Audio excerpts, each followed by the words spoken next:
Bonsoir à toutes et à tous. Bonsoir. Merci pour votre présence nombreuse. C'est un accueil qui fait chaud au cœur. Un grand merci pour votre participation ce soir. Je ne peux pas commencer la présentation de la soirée sans revenir un court instant sur les semaines et les mois précédents. Vous en avez vu un rapide aperçu sur le montage. Qu'est-ce que j'ai envie de vous dire sur ce plan-là? La dynamique de la campagne, elle est de notre côté. C'est nous qui avons imprimé le rythme tout au long de cette campagne. On a donné le là. Et tant bien que mal, la majorité actuelle a essayé de nous suivre. Ça veut dire quoi? Ça veut dire que psychologiquement, la bataille des municipales, on l'a gagnée. Psychologiquement, on l'a gagnée. Aujourd'hui, c'est la majorité à Villars qui a peur de perdre la vie. C'est extrêmement important que vous ayez bien ça en tête. Psychologiquement, on a marqué des points tout au long de cette campagne. Regardez ce qui s'est passé les dernières semaines. L'affolement de la majorité. 3 exemples. Premièrement, un marché à la Feuilletière à 10 jours des élections.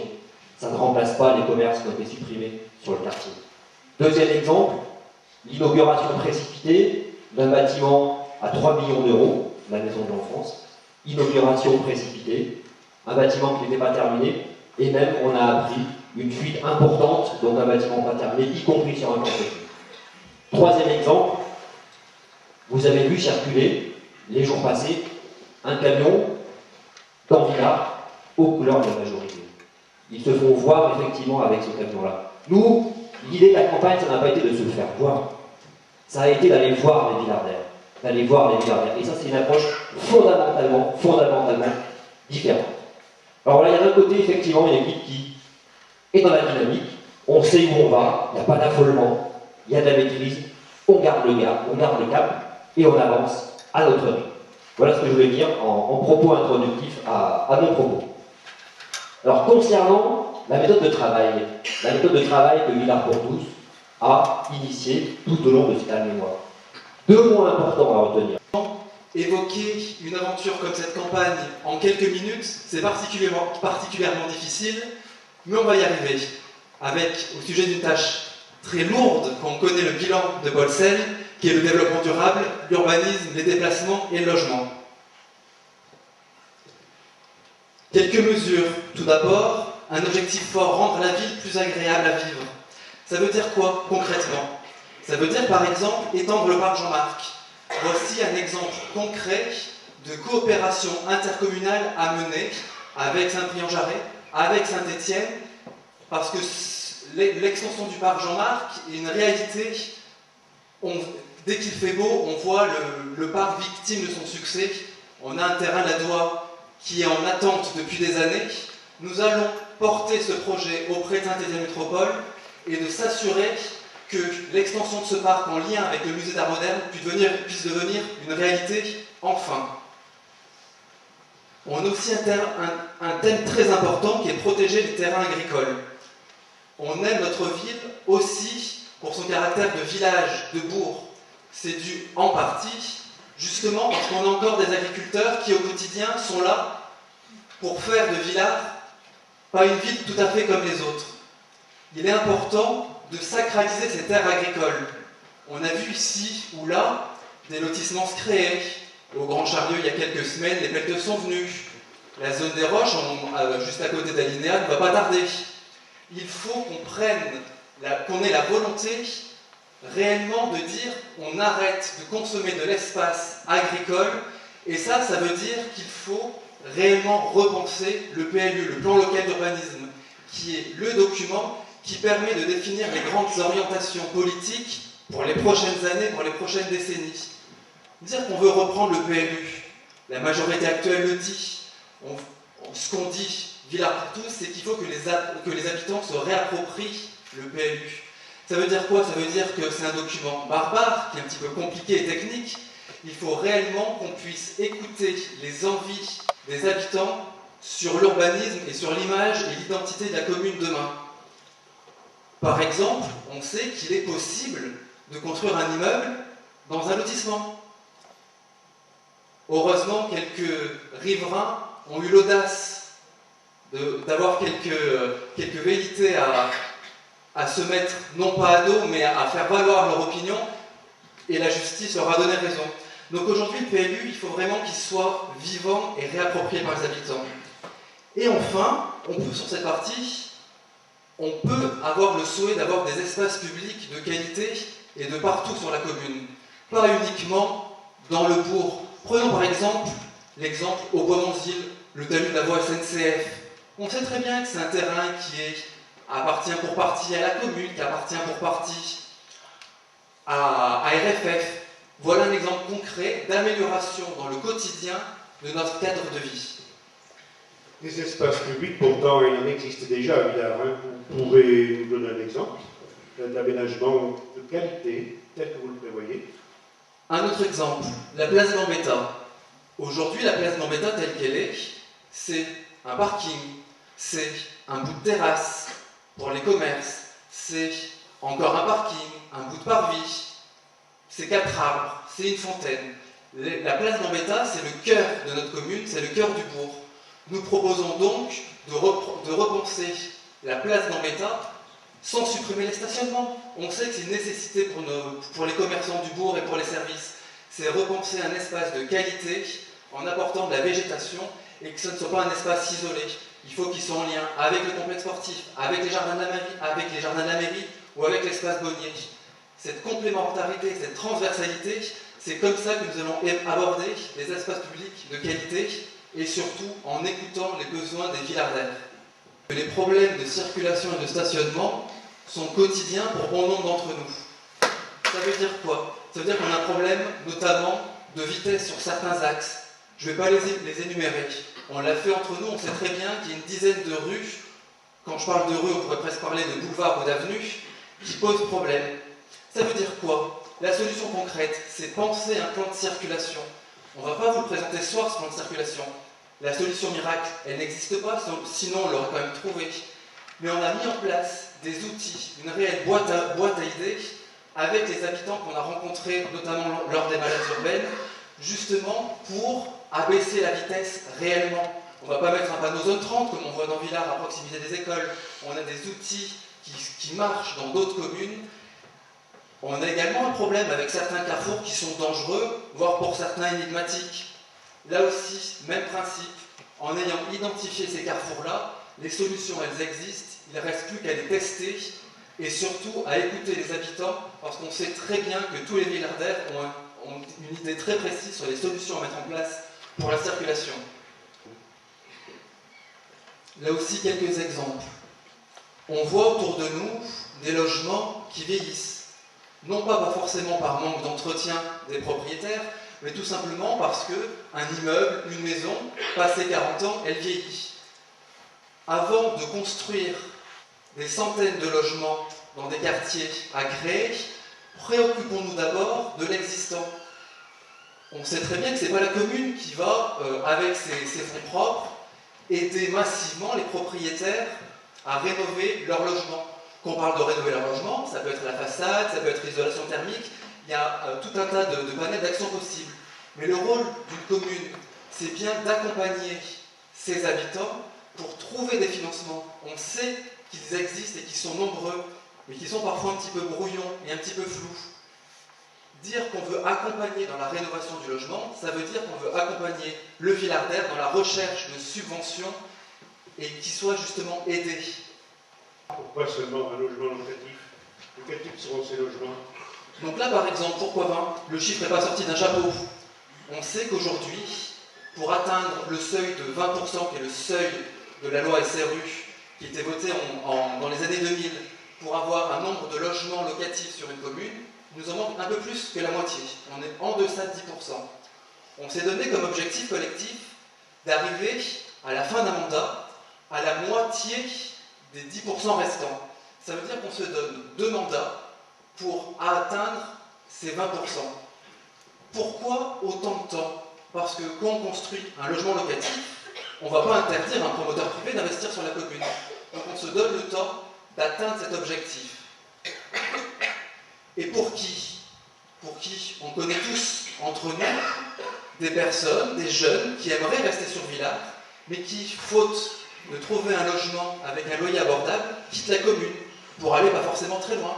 C'est pas un choix, c'est souvent une contrainte. On connaît aussi également de nombreuses personnes âgées qui aimeraient se rapprocher du bourg. Dans le porte-à-porte, on a eu des témoignages de personnes qui nous disent « mais moi je suis très bien là où j'habite, mais dans quelques années, avec les difficultés d'accessibilité et de mobilité, j'aimerais bien me rapprocher du bourg, mais ma retraite ne me permet pas forcément. » Paul Sell l'a dit, c'est un projet capital pour Villars. On est tout à fait d'accord avec lui. L'espace Bonnier, qui se situe derrière le bourg, c'est un projet pour 10, 15, 20 ans. Néanmoins, on a souhaité repenser entièrement le projet, redéfinir ses objectifs. Ça veut dire quoi? Il y a des friches industrielles. Il est évident qu'il faut réhabiliter ces friches industrielles. On parle bien de friches industrielles.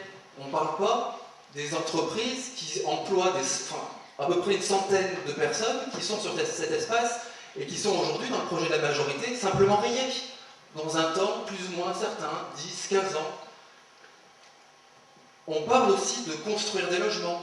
Oui, pas forcément 450, comme le projet initial de la majorité. On veut construire intelligemment, c'est-à-dire qu'on ne va pas détruire des logements derrière l'église pour en reconstruire 3-4 mètres plus loin. Non, on privilégie l'existant pour réhabiliter ce qui est nécessaire. L'objectif n'est vraiment pas de récolter des sous et des contribuables. C'est un petit peu l'idée qu'on pourrait avoir du projet de Paul Sell. 400 logements, il est évident que c'est trop. On veut rendre ce quartier respirable. On propose une jauge maximale de 200 logements. C'est ce qui nous a semblé nécessaire et respirable. On veut également maintenir l'activité sur place. Ces fameuses industries qui cherchent à se développer. On veut garder l'emploi sur Villars. Mais également, qu'on parle de quartier plus respirable, le cœur de l'espace Bonnier tel que nous l'imaginons et tel que nous le projetons, c'est un parc. C'est pas uniquement du logement. Évidemment, on n'a pas, j'ai envie de dire, imaginé un projet sans avoir ses conséquences sur le budget de la commune. On a un périmètre plus petit. On enlève toutes les parties qui étaient jusqu'à présent expropriées, les logements ou les activités. Ça veut dire que le coût de l'expropriation, c'est un coût en moins. Et aussi, qu'est-ce qu'on veut? On veut un quartier rentable, on veut un quartier respirable.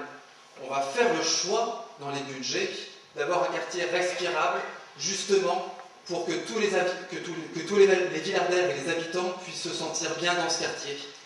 Et notamment, avoir une multitude d'usages, et pas uniquement des logements. Ça peut être du service, du commerce, en rez-de-chaussée. Ça peut être également une pépinière d'entreprise qu'on a imaginée autour de thématiques qui peuvent être en lien avec le CHU, la santé. Les projets, l'évolution, les difficultés, etc. Alors, peut-être on a parlé effectivement de la mise en place d'un site internet pour suivre tout ça, mais je pense qu'il y a quand même un outil qui est important, c'est la mise en place de conseils de quartier réguliers pour que vous puissiez effectivement être au courant de tout ce qui se passe dans la commune. Mais les réunions de quartier, il en existe déjà. Pourquoi alors celles que vous proposez sont différentes? C'est vrai que les conseils de quartier, ça existe déjà, sauf que l'idée, c'est de ne pas présenter aux habitants un dossier qui est déjà tout ficelé. Aujourd'hui, c'est quand même comme ça que ça se passe, c'est-à-dire qu'on arrive devant les habitants, on leur dit voilà, ça va se passer comme ça, comme ça, comme ça, est-ce que vous avez quelque chose à dire? Oui, non, non, c'est mieux, et on passe à autre chose. Donc l'idée, effectivement, c'est vraiment que ce soit une consultation avant de prendre des décisions pour que les besoins soient pris en compte. Nous venons de parler des quartiers. Alors, bien évidemment, à la Feuilletière, il fallait ou il faut faire quelque chose, parce qu'il y a plein de commerces qui ont disparu, et je crois que c'est une véritable demande des habitants qu'effectivement, il y ait davantage de commerces à la Feuilletière.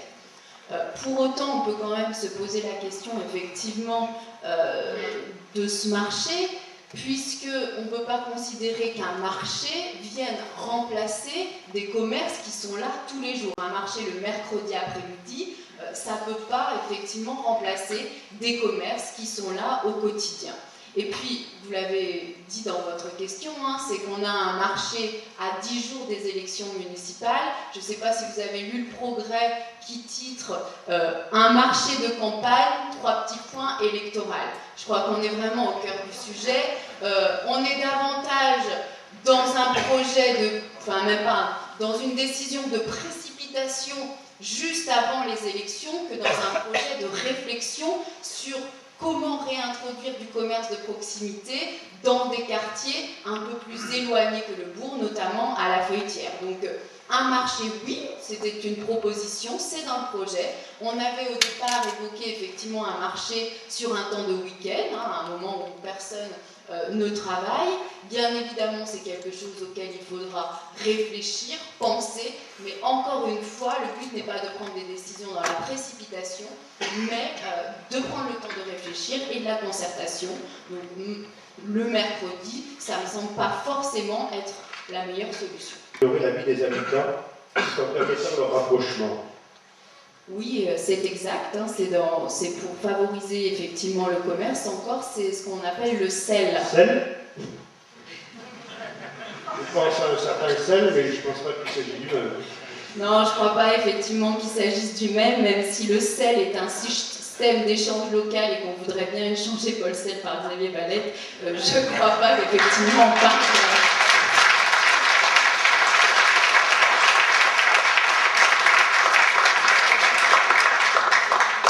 Un petit peu plus sérieusement, le sel, c'est un système d'échange local, donc c'est un système d'économie solidaire.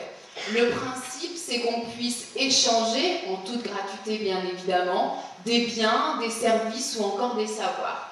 Je pense que chacun a à la fois des richesses à apporter aux autres et des besoins. Et le but, effectivement, de la municipalité, c'est de mettre en ordre tout ça. Vous faites déjà sûrement ça avec vos voisins. Quand vous n'avez pas d'œuvre, vous allez leur en demander. Le but, c'est d'obtenir quelque chose qui soit plus global sur tout le territoire de la commune. Oui, bonjour à tous. D'abord, bonsoir. Voilà, la première chose que nous allons faire, nous allons créer un bureau de police, mais un bureau de police central, visible, avec des heures d'ouverture, où le public pourra s'adresser. Aujourd'hui, il est très difficile de rencontrer un policier dans de bonnes conditions. On le rencontre au hasard d'une rue, hein, quand le policier n'est pas en train de distribuer du courrier, donc il n'est pas, on va dire, pas dans son travail initial. Voilà. Nous aussi, donc c'est important aussi que le Villardaire puisse exprimer aussi peut-être la souffrance dans son quartier, dire l'ambiance qui est ressentie. Savoir où s'adresser. Savoir où s'adresser. D'accord. Une deuxième chose aussi qu'on a pensé aussi, c'est de redéfinir les missions de proximité de la police municipale. Nous organiserons régulièrement des rencontres avec les policiers pour analyser la situation sur l'ensemble de la commune. Car identifier les priorités en termes de sécurité et adapter leurs interventions au plus près des besoins. Pour cela, nous demandons aux policiers d'être à l'écoute des Villardaires lors de leur patrouille et dans tous les quartiers. J'ai appris qu'il y avait des caméras de surveillance qui étaient ou allaient être installées. Bon, je trouve que ça coûte fort cher. Pas de commentaire, on voudrait une question si vous plaît. Ma question est la suivante. Pensez-vous que cela puisse améliorer la sécurité dans notre bonne ville? Michel. Cette réforme est encore floue. En quoi consistent les obligations communales dans la mise en place des rythmes scolaires et quels sont les enjeux pour les élèves? Oui, je peux le faire. Bonsoir à tous. Alors, vous avez quand même tous entendu parler de ça. Effectivement, il y a un gros changement au niveau de l'éducation nationale dans les écoles maternelles et élémentaires qui a commencé dans certaines communes en 2013 et qui va se poursuivre en septembre 2014 par une nouvelle organisation du temps scolaire. Alors, pour faire court, parce que ce n'est pas le plus important de notre soirée, ce qui va se passer, c'est que les enfants en école maternelle et élémentaire auront 9 demi-journées de classe au lieu de 8 actuellement, c'est-à-dire qu'il y aura le mercredi matin en plus. Et ce qui est important, c'est que du coup, la journée d'enseignement sera réduite à 5h30 et 3h le mercredi matin. Pourquoi c'est intéressant pour les enfants? C'est intéressant pour les enfants parce que ça va permettre de mieux répartir les heures de classe sur la semaine, d'alléger la journée de classe d'environ 45 minutes et surtout de pouvoir enseigner les savoirs fondamentaux à des heures où les élèves sont plus concentrés et notamment les matins. Puisqu'on aura du coup 5 matins au lieu de 4. Je ne sais pas toujours bien compter. Par rapport aux municipalités, qu'est-ce qu'elles auront à faire, elles? Elles auront à organiser les nouvelles activités périéducatives. Nous, on les appelle aussi les temps d'activités périéducatives. Il y a plusieurs noms qui ont été évoqués. Ces activités, elles sont facultatives pour les enfants. Ça veut dire que la classe, elle se terminera, pour Villars par exemple, à 15h45, et les enfants n'auront pas forcément à participer à ces activités. Ces activités, donc la municipalité doit en proposer au minimum 3 heures par semaine pour chaque enfant, et elles peuvent être réparties sur 3 ou 4 jours en fonction des options qui sont choisies dans les communes. Bien, maintenant on parle tous. Qu'est-ce qui va différencier votre projet futur de ceux que veut mettre en place l'actuelle majorité en septembre 2014? Alors, depuis qu'on travaille justement avec Villars pour tous et qu'on souhaite conquérir la mairie, on a rencontré différents partenaires. On a rencontré bien sûr les parents d'élèves, particulièrement les délégués des parents d'élèves. On a rencontré aussi les enseignants pour savoir ce qu'eux, ils attendent de cette réforme et ce qu'eux, ils souhaitent que la mairie mette en place. Ce que l'on souhaite, nous, c'est proposer une organisation qui soit évidemment bénéfique pour les enfants, parce que c'est quand même le grand projet de cette réforme, mais qui ne bouleverse pas non plus l'organisation familiale. Voilà. Alors, voilà à quoi nous nous engageons. Nous nous engageons à proposer la gratuité de l'accueil des enfants jusqu'à 17h30, chaque jour, excepté le mercredi bien sûr, puisque ça ne sera que le matin, et pas seulement pour les activités périéducatives comme le prévoit la municipalité actuelle. En effet, on pense que ce n'est pas aux parents de faire les frais de cette réforme dans une période financière tendue, justement, pour beaucoup de familles. Nous nous engageons aussi à proposer 4 plages d'activités périéducatives de 1 heure, le lundi, le mardi, le jeudi et le vendredi, contrairement à la municipalité actuelle qui n'en prévoit que 3, et du coup proposerait aux familles un accueil périscolaire payant les vendredis, pour les vendredis dès 15h45. Beaucoup des enfants des écoles primaires, mais on a aussi pensé aux adolescents et aux jeunes adultes. Alors, ce qu'on va proposer, c'est d'accompagner le centre social dans son action auprès des adolescents. C'est une problématique qu'ils ont vraiment à cœur. On l'a aussi, on les accompagnera dans cette dimension. On souhaite créer une commission jeunesse aussi, toujours dans la même idée, et puis on souhaite marquer le passage à 18 ans. Projet municipal, soutenir la vie associative. Alors, ce qu'on veut faire dans un premier temps, c'est apporter une aide administrative aux associations. Tout ça pour dégager du temps libre aux bénévoles.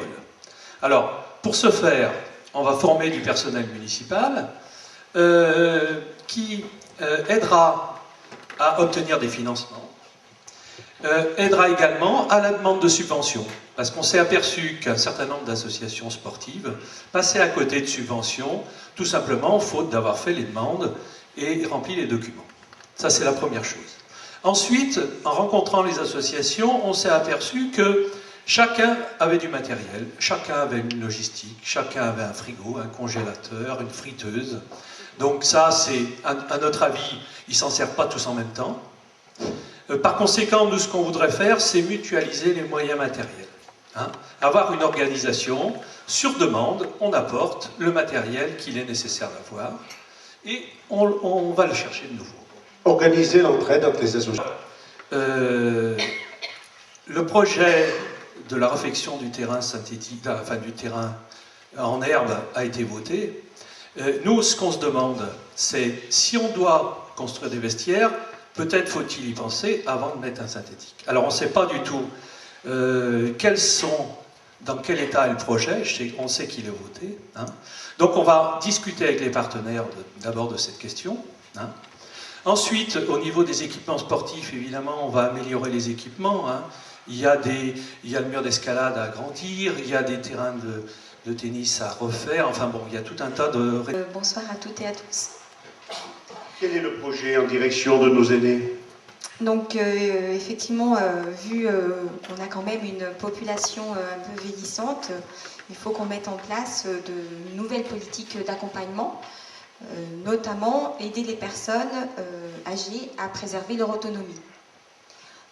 Par rapport à ça, on a quelques propositions, notamment déjà pouvoir développer les commerces de proximité, puisque les anciens ont besoin de pouvoir acheter ce dont ils ont besoin dans des zones le plus proches possible. Ils n'ont pas forcément la possibilité de se déplacer dans des grands centres commerciaux.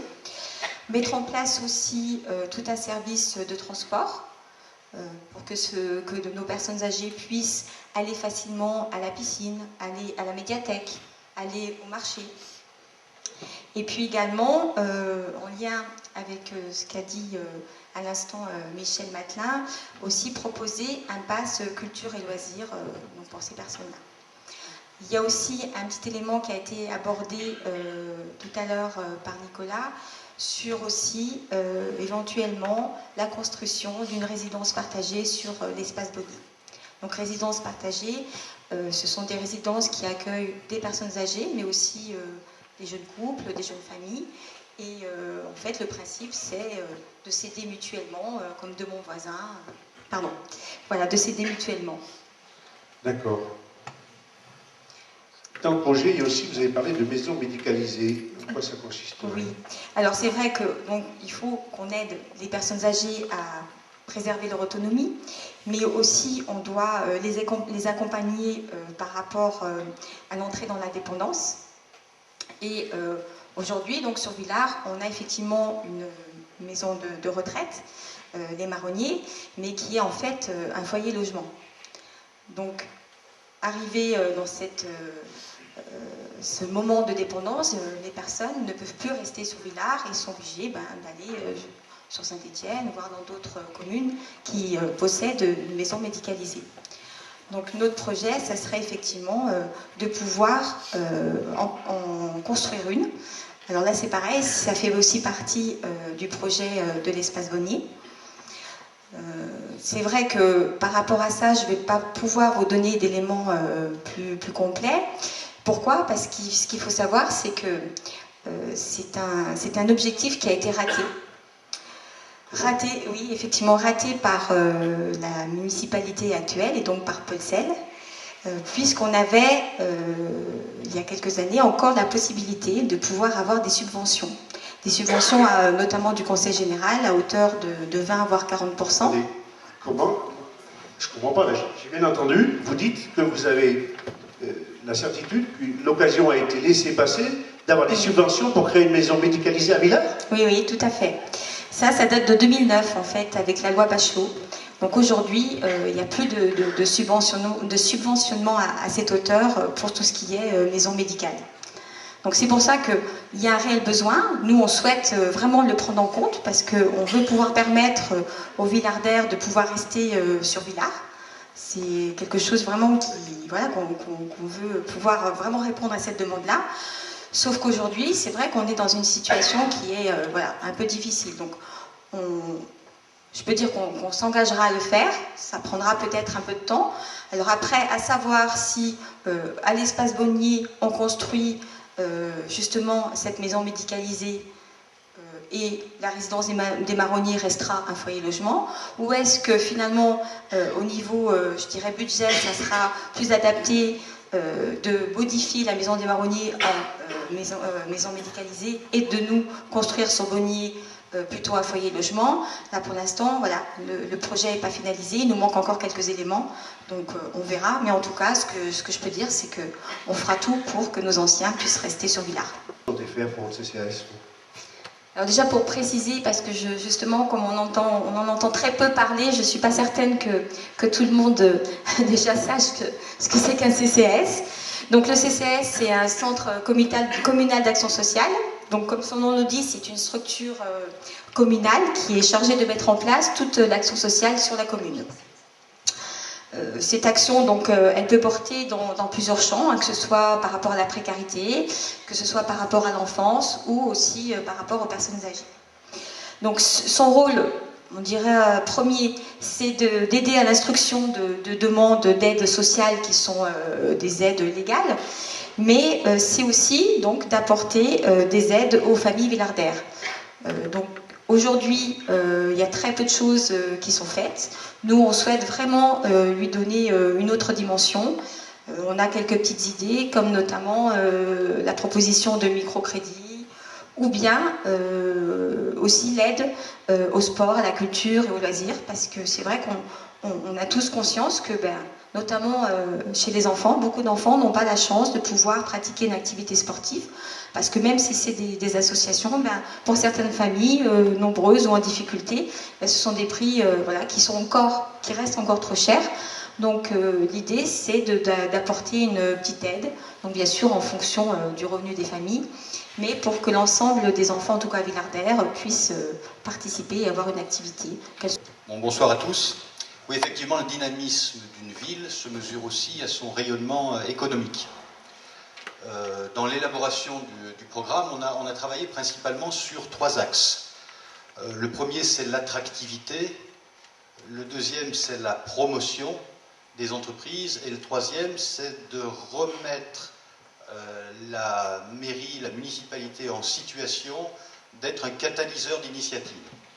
Donc je vais développer un petit peu. L'attractivité, elle se fera bien sûr en repensant l'urbanisme, le stationnement notamment dans le centre-bourg, et je ne reviendrai pas dessus puisque ça a été longuement développé par Nicolas. C'est sûr que s'il est facile de se garer, il y a quand même du passage dans le centre-ville, et je pense que la qualité des produits, l'accueil des commerçants fera la différence, et ça donnera envie non plus de traverser Villars, mais aussi de s'arrêter et de bénéficier du commerce de proximité. Et vous avez... Cette entreprise, justement, si on reste dans le cadre de l'espace Bonnier prévu, cette entreprise sera obligée d'aller voir ailleurs. Et puis une deuxième que je voulais mettre en avant aussi ce soir, est-ce que vous savez que la fontaine qui orne la place de l'hôtel de ville de Saint-Étienne a été conçue et réalisée par une entreprise de Villars? Son emploi, elle a l'air d'être importante. Elle regroupe à peu près combien de personnes à Villars? Alors, j'ai pas accès à ces statistiques, mais on peut estimer à 400-450 personnes en situation de recherche d'emploi sur la commune. Saint-Étienne Métropole est présent en fil rouge dans notre programme. Un certain nombre d'orateurs, d'interlocuteurs l'ont cité. Alors, les lieux communs. Allez, le parc Jean-Marc. Tout le monde est d'accord pour dire un super espace, il est bien placé et il faudrait faire quelque chose. Ben ouais, il faudrait faire quelque chose. Le problème, c'est que les différents intervenants, partenaires, se regardent. Alors, il y a effectivement un peu le mal en plus. Et puis j'ai même entendu à un conseil municipal, ça m'a fait bondir, en disant à cause du CHU, on ne peut plus circuler à l'intérieur. Bon, je prends acte de ces propos et je les renvoie à celui qui les a prononcés. Mais voilà, il y a un vrai problème de traitement de la circulation. Alors c'est pas simple, hein, Nicolas, tu auras du boulot. 2008, 3 semaines après les élections, j'entends notre maire en conseil municipal qui dit c'est scandaleux, Maurice Vincent n'a encore rien fait pour le boulevard des Champs, enfin pour le bois Monzil, etc. Bon, il faut être quand même un petit peu culotté, mais enfin ça fait partie des sujets qui n'avancent pas et où on aura pleinement un rôle. Alors, nous avons une population qui est vieillissante et demain, il va falloir aider nos aînés.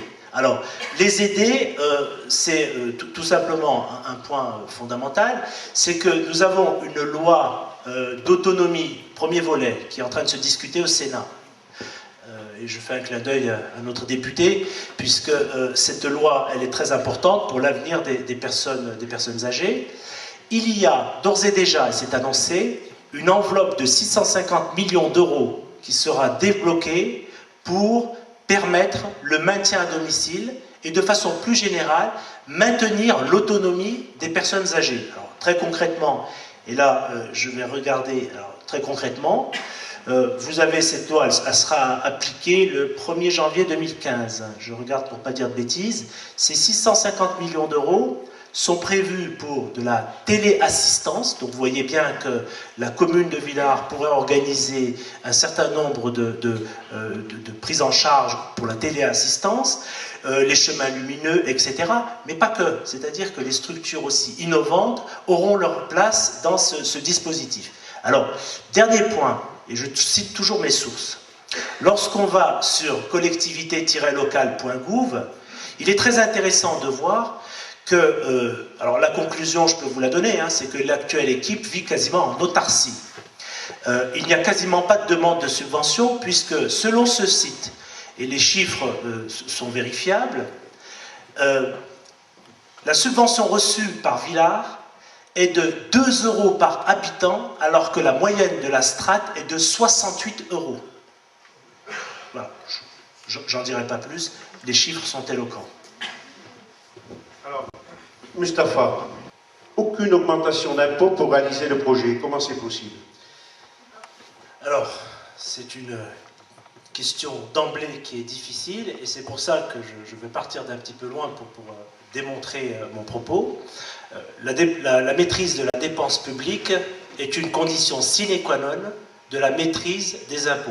Pour maîtriser les impôts, il faut que cette maîtrise soit totale dans la dépense publique. C'est pour ça, quand on dit qu'aucune augmentation d'impôts n'est nécessaire pour réaliser notre projet, c'est parce que nous allons appliquer des principes de saine gestion. Toute nouvelle dépense sera conditionnée par des nouvelles recettes hors impôts ou par des réductions de dépenses. Alors, l'équilibre du budget de fonctionnement tel qu'il est présenté aujourd'hui n'est pas lié à une bonne gestion de l'actuelle majorité, pas du tout. C'est une obligation légale. Donc le budget de fonctionnement, c'est-à-dire tout ce qui a trait aux charges et aux recettes de fonctionnement général, doivent être présentés en équilibre. Ça, c'est une obligation. Et les marges de manœuvre existent. À charge pour nous de faire des choix pertinents. Alors, qui dit choix pertinents, dit des choix de prestataires, et je fais un clin d'œil à Béatrice concernant les rythmes scolaires. Donc, il y a des choix de prestataires qui sont fondamentaux à faire, avec savoir est-ce qu'on fait ou est-ce qu'on fait faire. Ce sont des questions préalables à toute décision. De la même façon, concernant la création d'une cuisine centrale, on sait qu'on a un certain nombre de besoins sur la commune. À titre d'exemple, les cantines scolaires, on a la résidence des marronniers, on a aussi des perspectives sur le portage à domicile, et j'y viendrai un petit peu plus loin dans toute la question de la préservation de l'autonomie des personnes âgées et du maintien à domicile, bien entendu. Il y a donc des marges de manœuvre très intéressantes. Alors bien entendu, il faut les explorer, il faut y aller, et probablement que là, il y a des pistes intéressantes à prendre. Une deuxième commission qui est très importante, c'est ce qu'on appelle la commission des finances, qui est d'ailleurs obligatoire. Elle a un rôle fondamental à tenir, elle sera rénovée, et elle aura un fonctionnement responsable, collectif, avec une vision partagée, au contraire de l'actuel exercice, parfois opaque, souvent centralisé, et surtout sans perspective à moyen et long terme. Du coup, j'en viens au troisième point sur l'investissement. L'investissement se fera sur des projets utiles aux Villardaires, au juste coût et de façon maîtrisée, après une véritable étude de besoin. Sur ce point, il y a à dire. Alors, en un mot, l'investissement de la majorité actuelle apparaît clairement comme étant un investissement d'agrément, alors que pour Villars, il faut un investissement structurant. Alors, pour être concret, contrairement à l'idée véhiculée ici et là, la commune de Villars est endettée. Si on la compare, bien entendu, avec les communes comparables, c'est ce qu'on appelle la strate, c'est-à-dire qu'on a un certain nombre d'études qui sont réalisées. Alors ces études, elles ne sont pas réalisées par des entreprises privées à but très lucratif. Vous regarderez, suivez mon regard.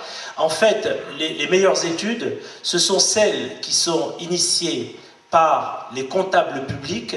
Le comptable public qui est celui qui fait remonter les informations au niveau national. Ces informations sont agrégées et pour sourcer mes informations, Alors, je vous donne le site, hein, c'est www.collectivité au pluriel et sans accent, du 6, local au pluriel, .gouv.fr.